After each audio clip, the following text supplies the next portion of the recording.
بسم اللہ الرحمن الرحیم۔ شروع اللہ کے نام سے جو رحمان و رحیم ہے۔ قد افلح المؤمنون الذین هم فی صلاتهم خاشعون والذین هم عن اللغو معرضون والذین هم للزکاة فاعلون۔ یقیناً فلاح پائی ہے ایمان لانے والوں نے جو اپنی نماز میں خشوع اختیار کرتے ہیں، لغویات سے دور رہتے ہیں، زکوٰۃ کے طریقے پر عامل ہوتے ہیں۔ ایمان لانے والوں سے مراد وہ لوگ ہیں جنہوں نے محمد صلی اللہ علیہ وسلم کی دعوت قبول کر لی، آپ کو اپنا ہادی و رہبر مان لیا اور اس طریق زندگی کی پیروی پر راضی ہو گئے جسے آپ نے پیش کیا ہے۔ فلاح کے معنی ہے کامیابی و خوشحالی۔ یہ لفظ خسران کی ضد ہے جو ٹوٹے اور گھاٹے اور نامرادی کے معنی میں بولا جاتا ہے۔ افلح الرجل کے معنی ہے فلاں شخص کامیاب ہوا، اپنی مراد کو پہنچا، آسودہ و خوشحال ہو گیا، اس کی کوشش برابر ہوئی، اس کی حالت اچھی ہو گئی۔ قد افلح، یقیناً فلاح پائی۔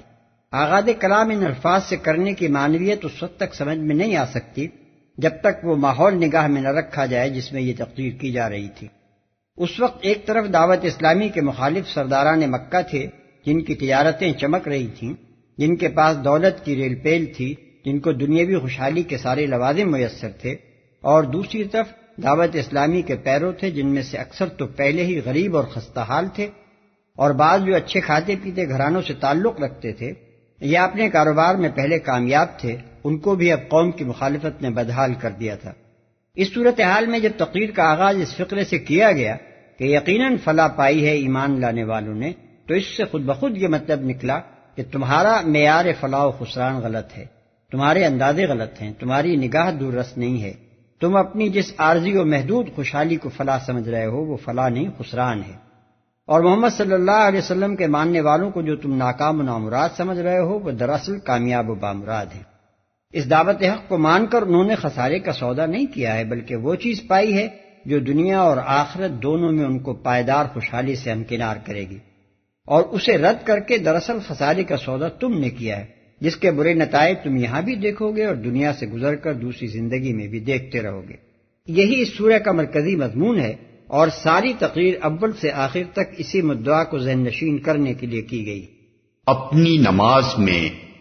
یہاں سے آیت 9 تک ایمان لانے والوں کی جو صفات بیان کی گئی ہیں وہ گویا دلیلیں ہیں اس دعوے کی کہ انہوں نے ایمان لا کر در حقیقت فلاح پائی ہے۔ بالفاظ دیگر گویا یوں کہا جا رہا ہے کہ ایسے لوگ آخر کیوں کر فلاح یاب نہ ہوں جن کی یہ اور یہ صفات ہیں۔ ان اوصاف کے لوگ ناکام و نامراد کیسے ہو سکتے ہیں؟ کامیابی انہیں نصیب نہ ہوگی تو اور کنہیں ہوگی؟ خشوع اختیار کرتے ہیں۔ خشوع کے اصل معنی ہے کسی کے آگے جھک جانا، دب جانا، اظہار عجز و انکسار کرنا۔ اس کیفیت کا تعلق دل سے بھی ہے اور جسم کی ظاہری حالت سے بھی۔ دل کا خشوع یہ ہے کہ آدمی کسی کی ہیبت اور عظمت و جلال سے مرعوب ہو، اور جسم کا خشوع یہ ہے کہ جب وہ اس کے سامنے جائے تو سر جھک جائے، اعضاء ڈھیلے پڑ جائیں، نگاہ پست ہو جائے، آواز دب جائے، اور ہیبت زدگی کے وہ سارے آثار اس پر طاری ہو جائیں جو اس حالت میں فطرتاً طاری ہو جایا کرتے ہیں جبکہ آدمی کسی زبردست باجبروت ہستی کے حضور پیش ہو۔ نماز میں خشوع سے مراد دل اور جسم کی یہی کیفیت ہے اور یہی نماز کی اصل روح ہے۔ حدیث میں آتا ہے کہ ایک مرتبہ نبی صلی اللہ علیہ وسلم نے ایک شخص کو دیکھا کہ نماز پڑھ رہا ہے اور ساتھ ساتھ داڑھی کے بالوں سے کھیلتا جاتا ہے۔ اس پر آپ نے فرمایا اگر اس کے دل میں خشوع ہوتا تو اس کے جسم پر بھی خشوع طاری ہوتا۔ اگرچہ خشوع کا تعلق حقیقت میں دل سے ہے اور دل کا خشوع آپ سے آپ جسم پر طاری ہوتا ہے جیسا کہ مذکورہ بالا حدیث سے ابھی معلوم ہوا، لیکن شریعت میں نماز کے کچھ ایسے آداب بھی مقرر کر دیے گئے ہیں جو ایک طرف قلبی خشوع میں مددگار ہوتے ہیں اور دوسری طرف خشوع کی گھٹتی بڑھتی کیفیات میں فعل نماز کو کم از کم ظاہری حیثیت سے ایک معیار خاص پر قائم رکھتے ہیں۔ ان آداب میں سے ایک یہ ہے کہ آدمی دائیں بائیں نہ مڑے اور نہ سر اٹھا کر اوپر کی طرف دیکھے، زیادہ سے زیادہ صرف گوشہ چشم سے ادھر ادھر دیکھا جا سکتا ہے۔ حنفیہ اور شافعیہ کے نزدیک نگاہ سجدگاہ سے متجاوز نہ ہونی چاہیے، مگر مالکیہ اس بات کے قائل ہیں کہ نگاہ سامنے کی طرف رہنی چاہیے۔ نماز میں ہلنا اور مختلف سمتوں میں جھکنا بھی ممنوع ہے، کپڑوں کو بار بار سمیٹنا یا ان کو جھاڑنا یا ان سے شغل کرنا بھی ممنوع ہے۔ اس بات سے بھی منع کیا گیا ہے کہ سجدے میں جاتے وقت آدمی اپنے بیٹھنے کی جگہ یا سجدے کی جگہ صاف کرنے کی کوشش کرے۔ تن کر کھڑے ہونا، بہت بلند آواز سے کڑک کر قرات کرنا یا قرات میں گانا بھی آداب نماز کے خلاف ہے۔ زور زور سے جمائیاں لینا اور ڈکارے مارنا بھی نماز میں بے ادبی ہے۔ جلدی جلدی مارا مار نماز پڑھنا بھی سخت ناپسندیدہ ہے۔ حکم یہ ہے کہ نماز کا ہر فعل پوری طرح سکون اور اطمینان سے ادا کیا جائے، اور ایک فعل مثلا رکوع یا سجود یا قیام یا قعود جب تک مکمل نہ ہو لے دوسرا فعل شروع نہ کیا جائے۔ نماز میں اگر کوئی چیز اذیت دے رہی ہو تو اسے ایک ہاتھ سے دفع کیا جا سکتا ہے، مگر بار بار ہاتھوں کو حرکت دینا یا دونوں ہاتھوں کو استعمال کرنا ممنوع ہے۔ ان ظاہری آداب کے ساتھ یہ چیز بھی بڑی اہمیت رکھتی ہے کہ آدمی نماز میں جان بوجھ کر غیر متعلق باتیں سوچنے سے پرہیز کرے۔ بلا ارادہ خیالات ذہن میں آئیں اور آتے رہیں تو یہ نفس انسانی کی ایک فطری کمزوری ہے، لیکن آدمی کی پوری کوشش یہ ہونی چاہیے کہ نماز کے وقت اس کا دل خدا کی طرف متوجہ ہو اور جو کچھ وہ زبان سے کہہ رہا ہے وہی دل سے بھی عرض کرے۔ اس دوران میں اگر بے اختیار دوسرے خیالات آ جائیں تو جس وقت بھی آدمی کو ان کا احساس ہو اسی وقت اسے اپنی توجہ ان سے ہٹا کر نماز کی طرف پھیر لینی چاہیے۔ لغویات سے دور رہتے ہیں۔ لغو ہر اس بات اور کام کو کہتے ہیں جو فضول، لا یعنی اور لا حاصل ہو، جن باتوں یا کاموں کا کوئی فائدہ نہ ہو، جن سے کوئی مفید نتیجہ برآمد نہ ہو، جن کی کوئی حقیقی ضرورت نہ ہو، جن سے کوئی اچھا مقصد حاصل نہ ہو، وہ سب لغویات ہیں۔ مورزون کا ترجمہ ہم نے دور رہتے ہیں کیا ہے، مگر اس سے بات پوری طرح ادا نہیں ہوتی۔ آیت کا پورا مطلب یہ ہے کہ وہ لغویات کی طرف توجہ نہیں کرتے، ان کی طرف رخ نہیں کرتے، ان میں کوئی دلچسپی نہیں لیتے۔ جہاں ایسی باتیں ہو رہی ہوں یا ایسے کام ہو رہے ہوں وہاں جانے سے پرہیز کرتے ہیں، ان میں حصہ لینے سے اجتناب کرتے ہیں، اور اگر کہیں ان سے سابقہ پیش آ ہی جائے تو ٹل جاتے ہیں، کترا کر نکل جاتے ہیں، یا بدرجہ آخر بے تعلق رہتے ہیں۔ اسی بات کو دوسری جگہ یوں بیان کیا گیا ہے کہ وَإِذَا مَرُّوا بِاللَّغْوِ مَرُّوا كِرَامًا، سورہ فرقان آیت 72، یعنی جب کسی ایسی جگہ سے ان کا گزر ہوتا ہے جہاں لغو باتیں ہو رہی ہوں یا لغو کام ہو رہے ہوں تو وہاں سے مہذب طریقے پر گزر جاتے ہیں۔ یہ چیز جسے اس مختصر سے فقرے میں بیان کیا گیا ہے دراصل مومن کی اہم ترین صفات میں سے ہے۔ مومن وہ شخص ہوتا ہے جسے ہر وقت اپنی ذمہ داری کا احساس رہتا ہے۔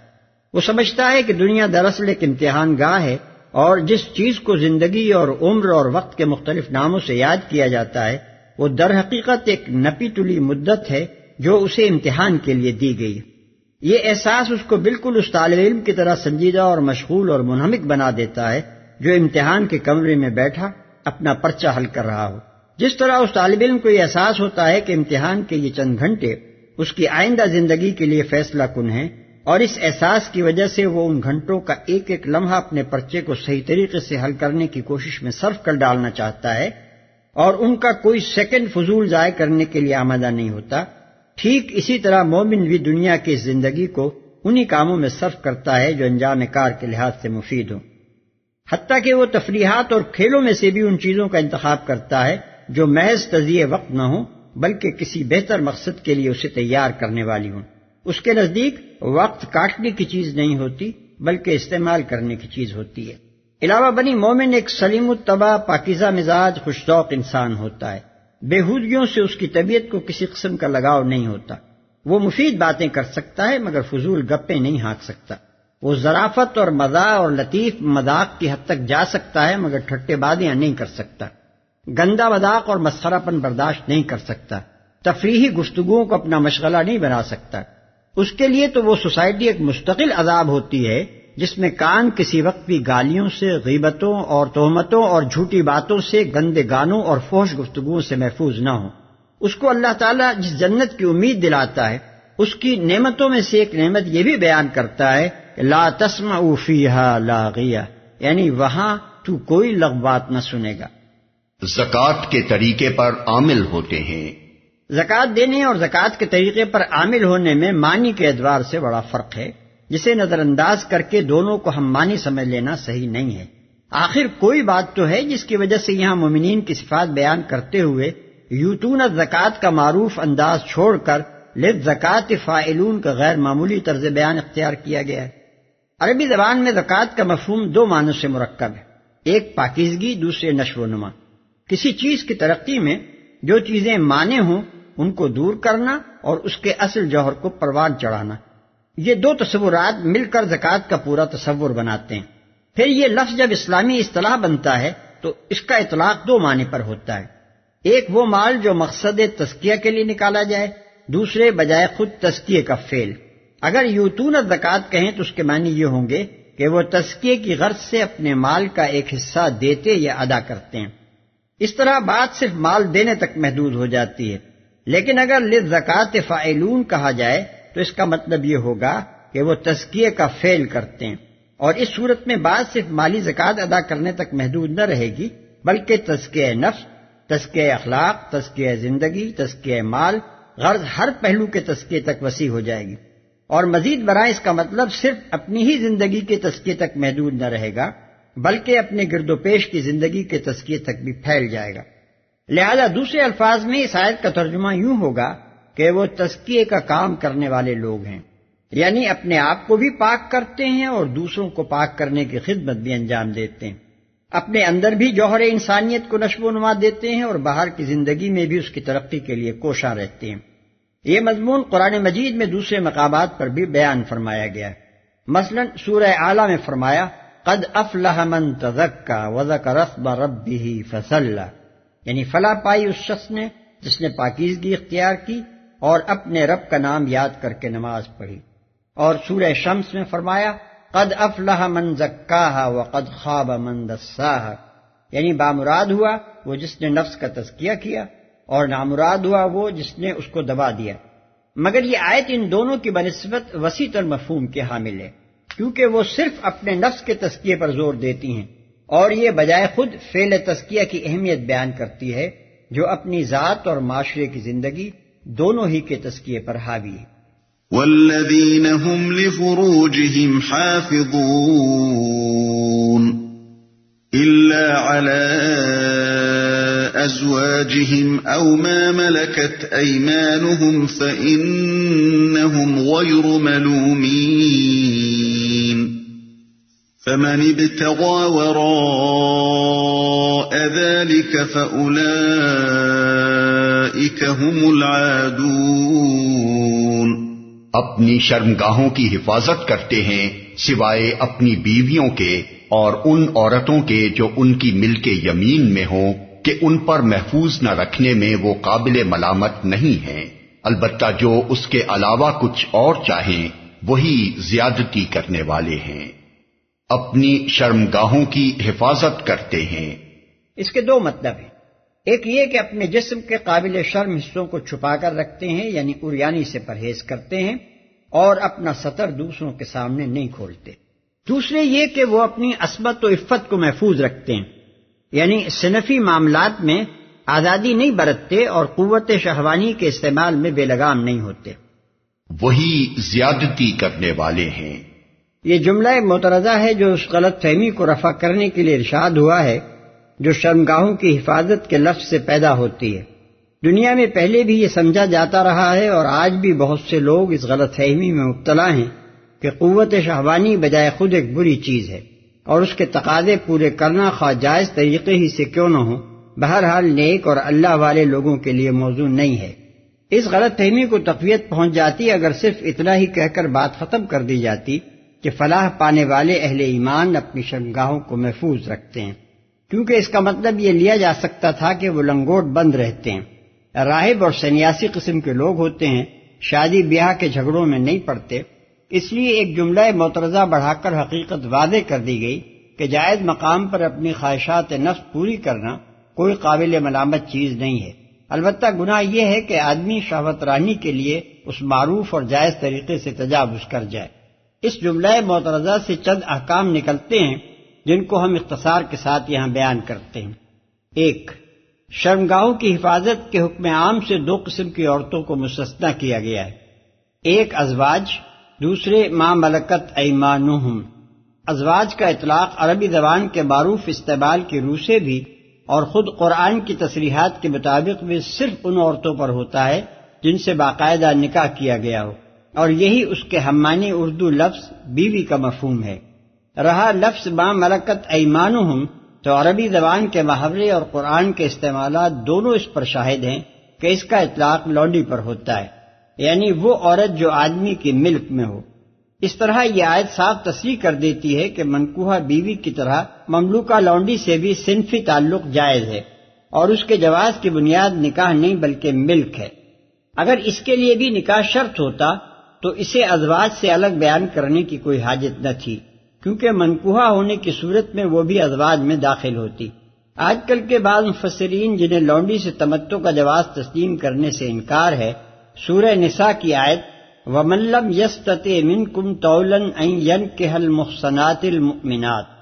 آیت 25 سے استدلال کر کے یہ ثابت کرنے کی کوشش کرتے ہیں کہ لونڈی سے تمتع بھی صرف نکاح ہی کر کے کیا جا سکتا ہے، کیونکہ وہاں یہ حکم دیا گیا ہے کہ اگر تمہاری مالی حالت کسی آزاد خاندانی عورت سے شادی کرنے کی متحمل نہ ہو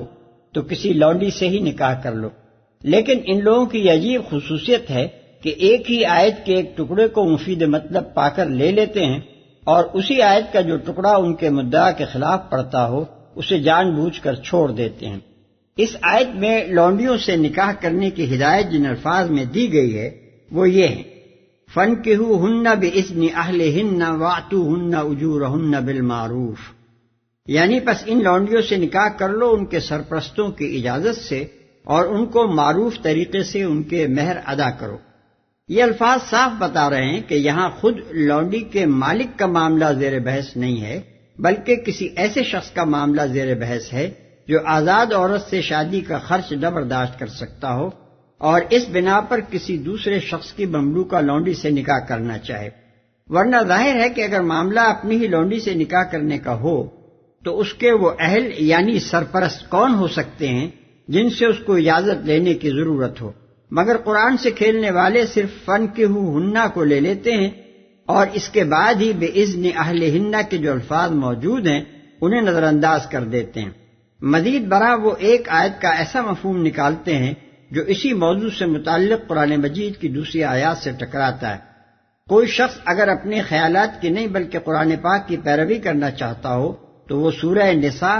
آیت 3 اور 25، سورہ احزاب آیت 50 تا 52 اور سورہ معارج آیت 30 کو سورہ مومنون کی اس آیت کے ساتھ ملا کر پڑھے۔ اسے خود معلوم ہو جائے گا کہ قرآن کا قانون اس مسئلے میں کیا ہے۔ 2 الا علی ازواجہم او ما ملکت ایمانہم میں لفظ الا اس بات کی صراحت کر دیتا ہے کہ اس جملہ معترضہ میں جو قانون بیان کیا جا رہا ہے اس کا تعلق صرف مردوں سے ہے۔ باقی تمام آیات قد افلح المؤمنون سے لے کر خالدون تک مذکر کی ضمیروں کے باوجود مرد و عورت دونوں کو شامل ہیں، کیونکہ عربی زبان میں عورتوں اور مردوں کے مجموعے کا جب ذکر کیا جاتا ہے تو ضمیر مذکر ہی استعمال کی جاتی ہے، لیکن یہاں لفروجہم حافظون کے حکم سے مستثنیٰ کرتے ہوئے الا کا لفظ استعمال کر کے یہ بات واضح کر دی گئی کہ یہ استثناء مردوں کے لیے ہے نہ کہ عورتوں کے لیے۔ اگر ان پر کہنے کے بجائے ان سے محفوظ نہ رکھنے میں وہ قابل ملامت نہیں ہے کہا جاتا تو البتہ یہ حکم بھی مرد و عورت دونوں پر حاوی ہو سکتا تھا۔ یہی وہ باریک نکتہ ہے جسے نہ سمجھنے کی وجہ سے ایک عورت حضرت عمر رضی اللہ عنہ کے زمانے میں اپنے غلام سے تمتع کر بیٹھی تھی۔ صحابہ کرام رضوان اللہ تعالی علیہم اجمعین کی مجلس شورا میں جب اس کا معاملہ پیش کیا گیا تو سب نے بالاتفاق کہا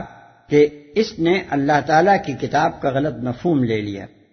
یا کسی کو یہ شبہ نہ ہو کہ اگر یہ استثناء مردوں کے لیے خاص ہے تو پھر بیویوں کے لیے ان کے شوہر کیسے حلال ہوئے؟ یہ شبہ اس لیے غلط ہے کہ جب بیویوں کے معاملے میں شوہروں کو حفظ فروج کے حکم سے مستثنیٰ کیا گیا تو اپنے شوہروں کے معاملے میں بیویاں آپ سے آپ اس حکم سے مستثنیٰ ہو گئیں،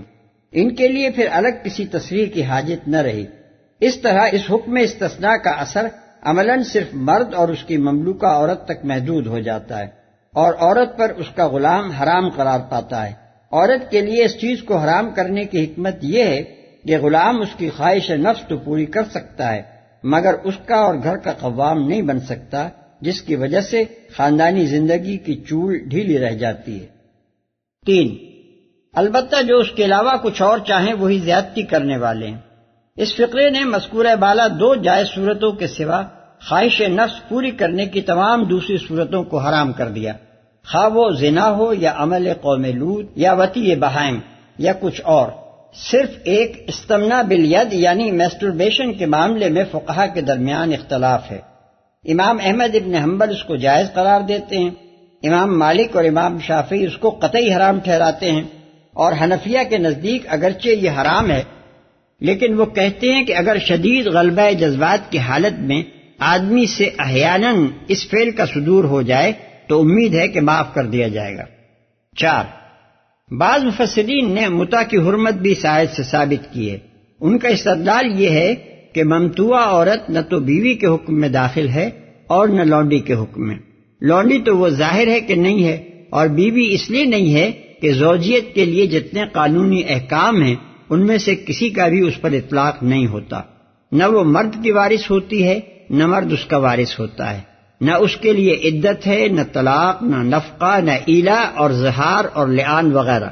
بلکہ 4 بیویوں کے مقررہ حد سے بھی وہ مستثنیٰ ہے۔ پس جب وہ بیوی اور لونڈی دونوں کی تعریف میں نہیں آتی تو لامحالہ وہ ان کے علاوہ کچھ اور میں شمار ہوگی جس کے طالب کو قرآن حد سے گزرنے والا قرار دیتا ہے۔ یہ استدلال بہت قوی ہے،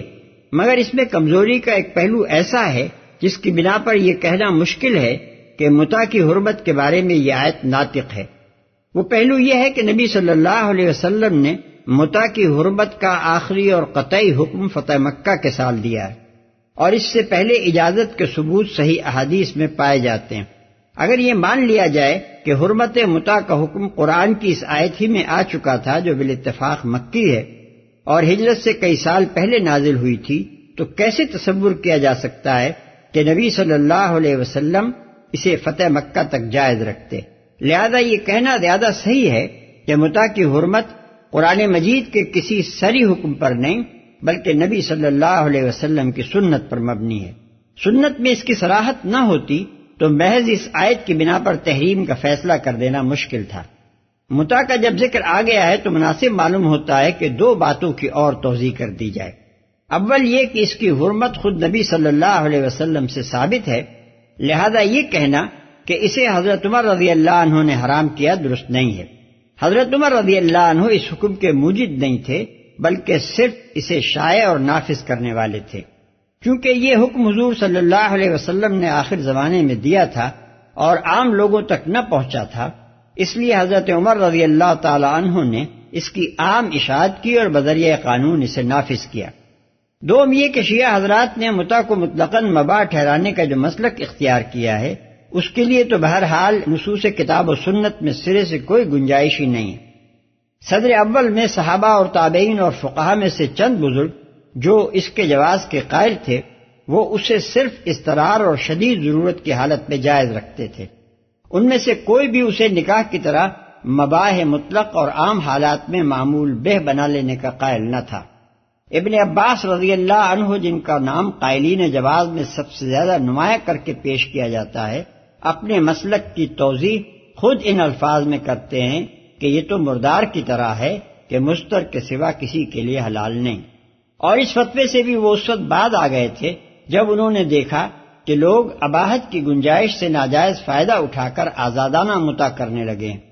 اور ضرورت تک اسے موقوف نہیں رکھتے۔ اس سوال کو اگر نظر انداز بھی کر دیا جائے کہ ابن عباس اور ان کے ہم خیال چند گنے چنے اصحاب نے اس مسلک سے رجوع کر لیا تھا یا نہیں، تو ان کے مسلک کو اختیار کرنے والا زیادہ سے زیادہ جواز بحالت اضطرار کی حد تک جا سکتا ہے۔ مطلق اباحت اور بلا ضرورت تمتع، حتیٰ کہ منکوحہ بیویوں تک کی موجودگی میں بھی ممتوعات سے استفادہ کرنا تو ایک ایسی آزادی ہے جسے ذوق سلیم بھی گوارا نہیں کرتا، کجا کہ اسے شریعت محمدیہ کی طرف منسوب کیا جائے اور ائمہ اہل بیت کو اس سے متہم کیا جائے۔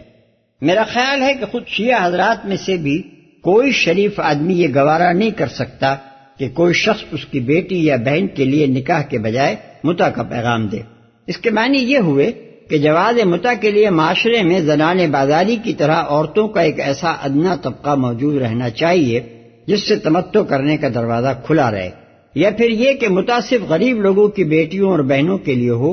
اور اس سے فائدہ اٹھانا خوشحال طبقے کے مردوں کا حق ہو۔ کیا خدا اور رسول کی شریعت سے اس طرح کے غیر منصفانہ قوانین کی توقع کی جا سکتی ہے؟ اور کیا خدا اور اس کے رسول سے یہ امید کی جا سکتی ہے کہ وہ کسی ایسے فعل کو مباح کر دیں گے جسے ہر شریف عورت اپنے لیے بے عزتی بھی سمجھے اور بے حیائی بھی؟ والذین هم لأماناتهم وعهدهم راعون والذین هم على صلواتهم يحافظون، اپنی امانتوں اور اپنے عہد و پیمان کا پاس رکھتے ہیں اور اپنی نمازوں کی محافظت کرتے ہیں، عہد و پیمان کا پاس رکھتے ہیں۔ امانات کا لفظ جامع ہے ان تمام امانتوں کے لیے جو خداوند عالم نے یا معاشرے نے یا افراد نے کسی شخص کے سپرد کی ہوں، اور عہد و پیمان میں وہ سارے معاہدے داخل ہیں جو انسان اور خدا کے درمیان یا انسان اور انسان کے درمیان یا قوم اور قوم کے درمیان استوار کیے گئے ہوں۔ مومن کی صفت یہ ہے کہ وہ کبھی امانت میں خیانت نہیں کرے گا اور کبھی اپنے قول و قرار سے نہ پھرے گا۔ نبی صلی اللہ علیہ وسلم اکثر اپنے خطبوں میں فرمایا کرتے تھے، لا ایمان لمن لا امانت لہ ولا دین لمن لا عہد لہ، یعنی جو امانت کی صفت نہیں رکھتا وہ ایمان نہیں رکھتا، اور جو عہد کا پاس نہیں رکھتا وہ دین نہیں رکھتا۔ بہقی فی شعب الایمان۔ بخاری و مسلم کی متفق علیہ روایت ہے کہ حضور صلی اللہ علیہ وسلم نے فرمایا، 4 خصلتیں ہیں کہ جس میں وہ چاروں پائی جائیں وہ خالص منافق ہے، اور جس میں کوئی ایک پائی جائے اس کے اندر نفاق کی ایک خصلت ہے جب تک کہ وہ اسے چھوڑ نہ دے۔ 1، جب کوئی امانت اس کے سپرد کی جائے تو خیانت کرے۔ 2، جب بولے تو جھوٹ بولے۔ 3، جب عہد کرے تو توڑ دے۔ 4، اور جب کسی سے جھگڑے تو اخلاق و دیانت کی ساری حدیں پھاند جائے۔ اپنی نمازوں کی محافظت کرتے ہیں۔ اوپر خشوع کے ذکر میں نماز فرمایا تھا اور یہاں نمازوں بصیغہ جمع ارشاد فرمایا۔ دونوں میں فرق یہ ہے کہ وہاں جن سے نماز مراد تھی اور یہاں ایک ایک وقت کی نماز فردن فردن مراد ہے۔ نمازوں کی محافظت کا مطلب یہ ہے کہ وہ اوقات نماز، آداب نماز، ارکان و اجزاء نماز، غرض نماز سے تعلق رکھنے والی ہر چیز کی پوری نگہداشت کرتے ہیں، جسم اور کپڑے پاک رکھتے ہیں، وضو ٹھیک طرح سے کرتے ہیں، اور اس بات کا خیال رکھتے ہیں کہ کبھی بے وضو نہ پڑھ بیٹھیں، صحیح وقت پر نماز ادا کرنے کی فکر کرتے ہیں، وقت ٹال کر نہیں پڑھتے، نماز کے تمام ارکان پوری طرح سکون اور اطمینان کے ساتھ ادا کرتے ہیں، ایک بوجھ کی طرح جلدی سے اتار کر بھاگ نہیں جاتے، اور جو کچھ نماز میں پڑھتے ہیں وہ اس طرح پڑھتے ہیں کہ جیسے بندہ اپنے خدا سے کچھ عرض کر رہا ہے، نہ اس طرح کہ گویا ایک رٹی ہوئی عبارت کو کسی نہ کسی طور پر ہوا میں پھونک دینا ہے۔ اولئک هم الوارثون الذین یرثون الفردوس هم فیها خالدون، یہی لوگ وہ وارث ہیں جو میراث میں فردوس پائیں گے اور اس میں ہمیشہ رہیں گے۔ فردوس جنت کے لیے معروف ترین لفظ ہے جو قریب قریب تمام انسانی زبانوں میں مشترک طور پر پایا جاتا ہے۔ سنسکرت میں پردیشا، قدیم کلدانی زبان میں پردیسا، قدیم ایرانی زند میں پیریڈائز، عبرانی میں پردیس، ارمینی میں پردیز، سریانی میں فردیسیو، یونانی میں پارادائسوس، لاطینی میں پاراڈائسس اور عربی میں فردوس۔ یہ لفظ ان سب زبانوں میں ایک ایسے باغ کے لیے بولا جاتا ہے جس کے گرد حصار کھینچا ہوا ہو، وسیع ہو، آدمی کی قیامگاہ سے متصل ہو اور اس میں ہر قسم کے پھل خصوصاً انگور پائے جاتے ہوں۔ بلکہ بعض زبانوں میں تو منتخب پالتو پرندوں اور جانوروں کا بھی پایا جانا اس کے مفہوم میں شامل ہے۔ قرآن سے پہلے عرب کے کلام جاہلیت میں بھی لفظ فردوس مستعمل تھا، اور قرآن میں اس کا اطلاق متعدد باغوں کے مجموعے پر کیا گیا ہے، جیسا کہ سورہ کہف میں ارشاد ہوا، کانت لہم جنات الفردوس نزلا، یعنی ان کی میزبانی کے لیے فردوس کے باغ ہیں۔ اس سے جو تصور ذہن میں آتا ہے وہ یہ ہے کہ فردوس ایک بڑی جگہ ہے جس میں بکثرت باغ اور چمن اور گلشن پائے جاتے ہیں، اس میں ہمیشہ رہیں گے۔ ان آیات میں 4 اہم مضمون ادا ہوئے ہیں۔ اول یہ کہ جو لوگ بھی قرآن اور محمد صلی اللہ علیہ وسلم کی بات مان کر یہ اوصاف اپنے اندر پیدا کر لیں گے اور اس رویے کے پابند ہو جائیں گے وہ دنیا اور آخرت میں فلاح پائیں گے، قطع نظر اس سے کہ کسی قوم، نسل یا ملک کے ہوں۔ دوم یہ کہ فلاح محض اقرار ایمان یا محض اخلاق اور عمل کی خوبیوں کا نتیجہ نہیں ہے، بلکہ دونوں کے اجتماع کا نتیجہ ہے۔ جب آدمی خدا کی بھیجی ہوئی ہدایت کو مانے، پھر اس کے مطابق اخلاق اور عمل کی خوبیاں اپنے اندر پیدا کرے، تب وہ فلاح سے ہمکنار ہوگا۔ سوم یہ کہ فلاح محض دنیاوی اور مادی خوشحالی اور محدود وقتی کامیابیوں کا نام نہیں ہے، بلکہ وہ ایک وسیع تر حالت خیر کا نام ہے جس کا اطلاق دنیا اور آخرت میں پائیدار اور مستقل کامیابی و آسودگی پر ہوتا ہے۔ یہ چیز ایمان و عمل صالح کے بغیر نصیب نہیں ہوتی، اور اس کلیے کو نہ تو گمراہوں کی وقتی خوشحالیاں اور کامیابیاں توڑتی ہیں، نہ مومنین صالحین کے عارضی مصائب کو اس کی نقیض ٹھہرایا جا سکتا ہے۔ چہارم یہ کہ مومنین کے ان اوصاف کو نبی صلی اللہ علیہ وسلم کے مشن کی صداقت کے لیے دلیل کے طور پر پیش کیا گیا ہے، اور یہی مضمون آگے کی تقریر سے ان آیات کا ربط قائم کرتا ہے۔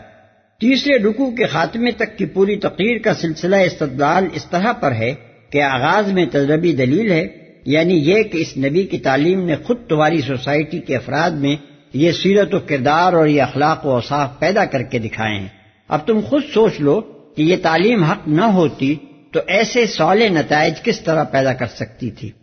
اس کے بعد مشاہداتی دلیل ہے، یعنی یہ کہ انسان کے اپنے وجود میں اور گرد و پیش کی کائنات میں جو آیات نظر آتی ہیں وہ سب توحید اور آخرت کی اس تعلیم کے برحق ہونے کی شہادت دے رہی ہیں جسے محمد صلی اللہ علیہ وسلم پیش کرتے ہیں۔ پھر تاریخی دلائل آتے ہیں جن میں بتایا گیا ہے کہ نبی اور اس کے منکرین کی کشمکش آج نئی نہیں ہے، بلکہ انہی بنیادوں پر قدیم ترین زمانے سے چلی آ رہی ہے، اور اس کشمکش کا ہر زمانے میں ایک ہی نتیجہ برآمد ہوتا رہا ہے، جس سے صاف طور پر معلوم ہو جاتا ہے کہ فریقین میں سے حق پر کون تھا اور باطل پر کون۔ وَلَقَدْ خَلَقْنَا الْإِنسَانَ مِنْ سُلَالَةٍ مِّن طِينٍ ثُمَّ جَعَلْنَاهُ نُطْفَةً فِي قَرَارٍ مَّكِينٍ ثم خلقنا النطفة علقة فخلقنا العلقة مضغة فخلقنا المضغة عظاما فكسونا العظام لحما ثم أنشأناه خلقا آخر فَتَبَارَكَ اللَّهُ أَحْسَنُ الْخَالِقِينَ۔ ہم نے انسان کو مٹی کے سطح سے بنایا، پھر اسے ایک محفوظ جگہ ٹپکی ہوئی بوند میں تبدیل کیا، پھر اس بوند کو لوتھڑے کی شکل دی، پھر لوتھڑے کو بوٹی بنا دیا، پھر بوٹی کی ہڈیاں بنائیں، پھر ہڈیوں پر گوشت چڑھایا، پھر اسے ایک دوسری ہی مخلوق بنا کھڑا کیا۔ بس بڑا ہی بابرکت ہے اللہ، سب کاریگروں سے اچھا کاریگر، دوسری ہی مخلوق بنا کھڑا کیا۔ یعنی کوئی خالی الذہن آدمی بچے کو ماں کے رحم میں پرورش پاتے دیکھ کر یہ تصور بھی نہیں کر سکتا کہ یہاں وہ انسان تیار ہو رہا ہے جو باہر جا کر عقل اور دانائی اور صنعت کے یہ کچھ کمالات دکھائے گا، اور ایسی ایسی حیرت انگیز قوتیں اور صلاحیتیں اس سے ظاہر ہوں گی۔ وہاں وہ ہڈیوں اور گوشت پوست کا ایک پلندہ سا ہوتا ہے جس میں وضع حمل کے آغاز تک زندگی کی ابتدائی خصوصیات کے سوا کچھ نہیں ہوتا، نہ سماعت، نہ بصارت، نہ گویائی، نہ عقل و خرد، نہ اور کوئی خوبی، مگر باہر آ کر وہ چیز ہی کچھ اور بن جاتا ہے جس کو پیٹ والے جنین سے کوئی مناسبت نہیں ہوتی۔ اب وہ ایک سمیع و بصیر اور ناطق وجود ہوتا ہے، اب وہ تجربے اور مشاہدے سے علم حاصل کرتا ہے، اب اس کے اندر ایک ایسی خودی ابھرنی شروع ہوتی ہے جو بیداری کے پہلے ہی لمحے سے اپنی دسترس کی ہر چیز پر تحکم جتاتی اور اپنا زور منوانے کی کوشش کرتی ہے۔ پھر وہ جوں جوں بڑھتا جاتا ہے اس کی ذات میں یہ چیزیں دیگر ہونے کی کیفیت نمایاں تر اور افزونتر ہوتی چلی جاتی ہے۔ جوان ہوتا ہے تو بچپن کی بنسبت کچھ اور ہوتا ہے، ادھیڑ ہوتا ہے تو جوانی کے مقابلے میں کوئی اور چیز ثابت ہوتا ہے، بڑھاپے کو پہنچتا ہے تو نئی نسلوں کے لیے یہ اندازہ کرنا بھی مشکل ہو جاتا ہے کہ اس کا بچپن کیا تھا اور جوانی کیسی تھی۔ اتنا بڑا تغیر کم از کم اس دنیا کی کسی دوسری مخلوق میں واقع نہیں ہوتا۔ کوئی شخص ایک طرف کسی پختہ عمر کے انسان کی طاقتیں اور قابلیتیں اور کام دیکھے اور دوسری طرف یہ تصور کرے کہ 50-60 برس پہلے ایک روز جو بوند ٹپک کر رحم مادر میں گری تھی اس کے اندر یہ کچھ بھرا ہوا تھا، تو بے اختیار اس کی زبان سے وہی بات نکلے گی جو آگے کے فقرے میں آ رہی ہے، یعنی فتبارک اللہ احسن الخالقین، یعنی بس بڑا ہی بابرکت ہے اللہ سب کاریگروں سے اچھا کاریگر، بڑا ہی بابرکت ہے اللہ۔ اصل میں فتبارک اللہ کے الفاظ ارشاد ہوئے ہیں جن کی پوری معنویت ترجمے میں ادا کرنا محال ہے۔ لغت اور استعمالات زبان کے لحاظ سے اس میں دو مفہوم شامل ہیں، ایک یہ کہ وہ نہایت مقدس اور منزہ ہے، دوسرے یہ کہ وہ اس قدر خیر اور بھلائی اور خوبی کا مالک ہے کہ جتنا تم اس کا اندازہ کرو اس سے زیادہ ہی اس کو پاؤ، حتیٰ کہ اس کی خیرات کا سلسلہ کہیں جا کر ختم نہ ہو۔ ان دونوں معنوں پر غور کیا جائے تو یہ بات سمجھ میں آ جاتی ہے کہ تخلیق انسانی کے مراتب بیان کرنے کے بعد فتبارک اللہ کا فقرہ محض ایک تعریفی فقرہ ہی نہیں ہے، بلکہ یہ دلیل کے بعد نتیجہ دلیل بھی ہے۔ اس میں گویا یہ کہا جا رہا ہے کہ جو خدا مٹی کے سطح کو ترقی دے کر ایک پورے انسان کے مرتبے تک پہنچا دیتا ہے وہ اس سے بدرجہ زیادہ منزہ ہے کہ خدائی میں کوئی اس کا شریک ہو سکے، اور اس سے بدرجہ مقدس ہے کہ اسی انسان کو پھر پیدا نہ کر سکے، اور اس کی خیرات کا یہ بڑا ہی گھٹیا اندازہ ہے کہ بس ایک دفعہ انسان بنا دینے ہی پر اس کے کمالات ختم ہو جائیں، اس سے آگے وہ کچھ نہ بنا سکے۔ ثم إنكم بعد ذلك لميتون ثم إنكم يوم القيامة تبعثون، پھر اس کے بعد تم کو ضرور مرنا ہے، پھر قیامت کے روز یقیناً تم اٹھائے جاؤ گے۔ وَلَقَدْ خَلَقْنَا فَوْقَكُمْ 7 طَرَائِقَ وَمَا كُنَّا عَنِ الْخَلْقِ غَافِلِينَ، اور تمہارے اوپر ہم نے 7 راستے بنائے، تخلیق کے کام سے ہم کچھ نابلد نہ تھے، 7 راستے بنائے۔ اصل میں لفظ طرائق استعمال ہوا ہے جس کے معنی راستوں کے بھی ہیں اور طبقوں کے بھی۔ اگر پہلے معنی لیے جائیں تو غالباً اس سے مراد 7 سیاروں کی گردش کے راستے ہیں، اور چونکہ اس زمانے کا انسان 7 سیارہ ہی سے واقف تھا اس لیے 7 ہی راستوں کا ذکر کیا گیا۔ اس کے معنی بہرحال یہ نہیں ہے کہ ان کے علاوہ اور دوسرے راستے نہیں ہیں، اور اگر دوسرے معنی لیے جائیں تو 7 طرائق کا وہی مفہوم ہوگا جو 7 سماوات طباقا، یعنی 7 آسمان طبق بر طبق کا مفہوم ہے۔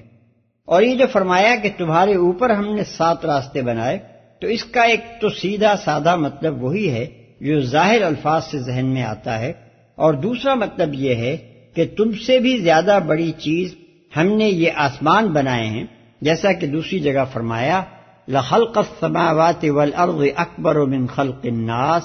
یعنی آسمانوں اور زمین کا پیدا کرنا انسانوں کو پیدا کرنے سے زیادہ بڑا کام ہے۔ المومن آیت 57۔ ہم کچھ نابلد نہ تھے۔ دوسرا ترجمہ یہ بھی ہو سکتا ہے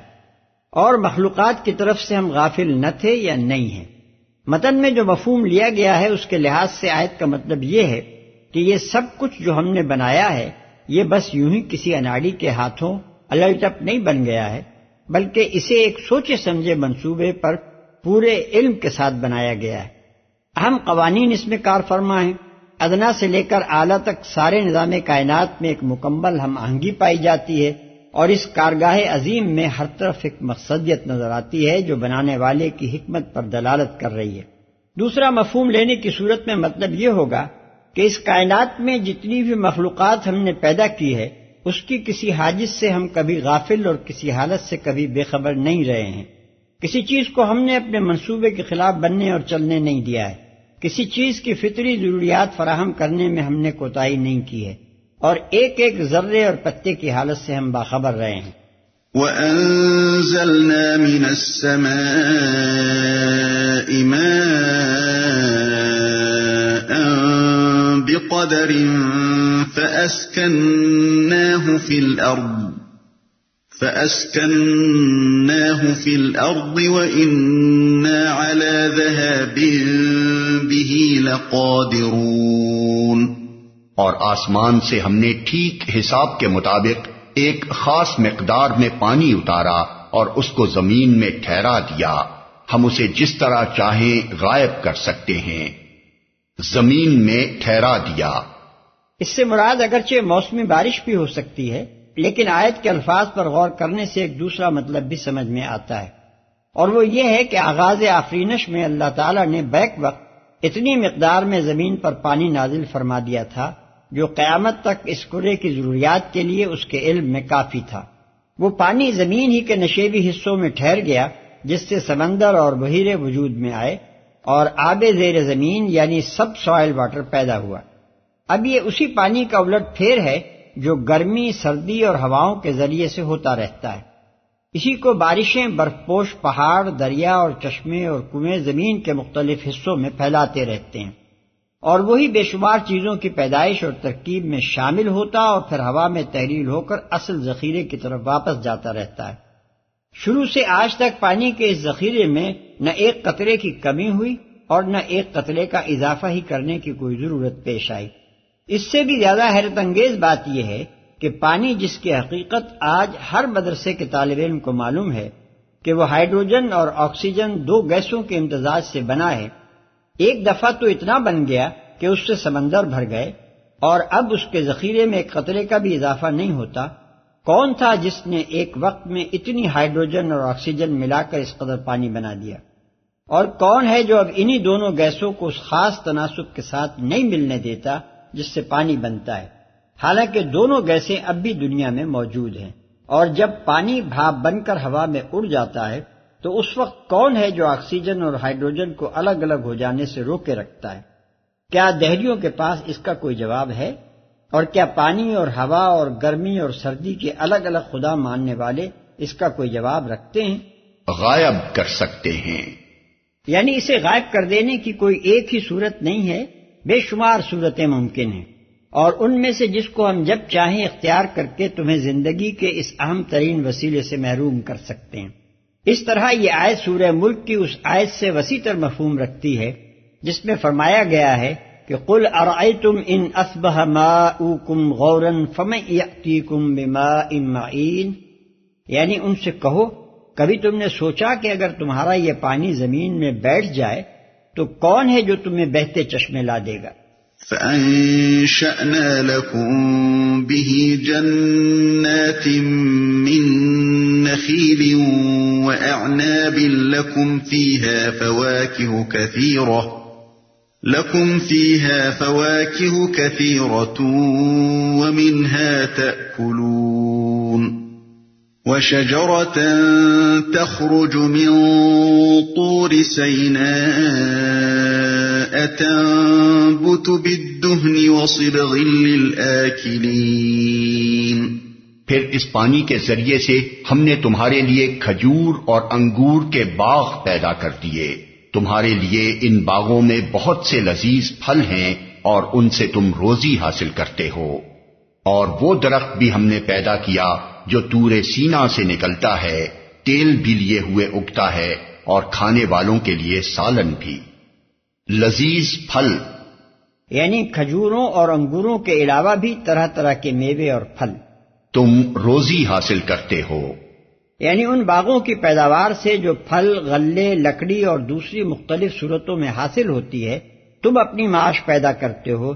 منہا تاکلون میں منہا کی ضمیر جنات کی طرف پھرتی ہے نہ کہ پھلوں کی طرف، اور تاکلون کے معنی صرف یہی نہیں ہے کہ ان باغوں کے پھل تم کھاتے ہو، بلکہ یہ بحیثیت مجموعی روزی حاصل کرنے کے مفہوم پر حاوی ہے۔ جس طرح ہم اردو زبان میں کہتے ہیں کہ فلاں شخص اپنے فلاں کام کی روٹی کھاتا ہے، اسی طرح عربی زبان میں بھی کہتے ہیں کہ فلان یاکل من حرفتہ، طور سینا سے نکلتا ہے۔ مراد ہے زیتون، جو بحر روم کے گرد و پیش کے علاقے کی پیداوار میں سب سے زیادہ اہم چیز ہے۔ اس کا درخت 1.5-2 ہزار برس تک چلتا ہے، حتیٰ کہ فلسطین کے بعض درختوں کا قد و قامت اور پھیلاؤ دیکھ کر اندازہ کیا گیا ہے کہ وہ حضرت عیسیٰ علیہ السلام کے زمانے سے اب تک چلے آ رہے ہیں۔